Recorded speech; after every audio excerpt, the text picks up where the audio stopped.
بسم اللہ الرحمن الرحیم۔ السلام علیکم ورحمۃ اللہ وبرکاتہ۔ ناظرین، ہم امید کرتے ہیں آپ سب خیر و عافیت سے ہوں گے۔ ہوا اور بادل اللہ تعالیٰ کی قدرت کی نشانیاں ہیں جو انسان کے لیے رحمت بھی ہیں اور بعض اوقات آزمائش بھی بن جاتی ہیں۔ اس لیے نبی کریم صلی اللہ علیہ وآلہ وسلم نے ہمیں یہ سکھایا ہے کہ ہم اللہ تعالیٰ سے دعا کریں کہ وہ ہمیں ہوا اور بادل کی برائیوں سے محفوظ رکھے۔ آئیے اس مسنون دعا کو سیکھتے ہیں۔ اس دعا کو پڑھیے اور یاد کر لیجئے۔ ہوا کی برائی سے اللہ کی پناہ۔ اللہم انی اعوذ بک من شرھا وشر ما فیہا وشر ما ارسلت بہ۔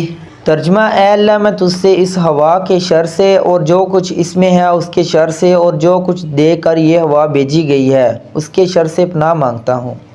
سبحان اللہ۔ بادل کی برائی سے اللہ کی پناہ۔ اللہم انا نعوذ بک من شر ما ارسل بہ۔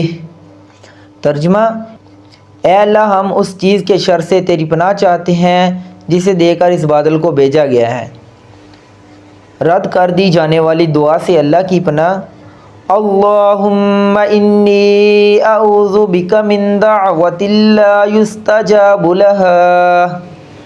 ترجمہ: اے اللہ، میں تیری پناہ لیتا ہوں اس دعا سے جو قبول نہ ہو۔ اللہ تعالیٰ ہمیں ہر قسم کے طوفان، آندھی اور بادل کی برائی سے محفوظ رکھے اور اپنی رحمت والی ہوائیں اور بادل ہمارے نصیب میں فرمائے۔ آمین یا رب العالمین۔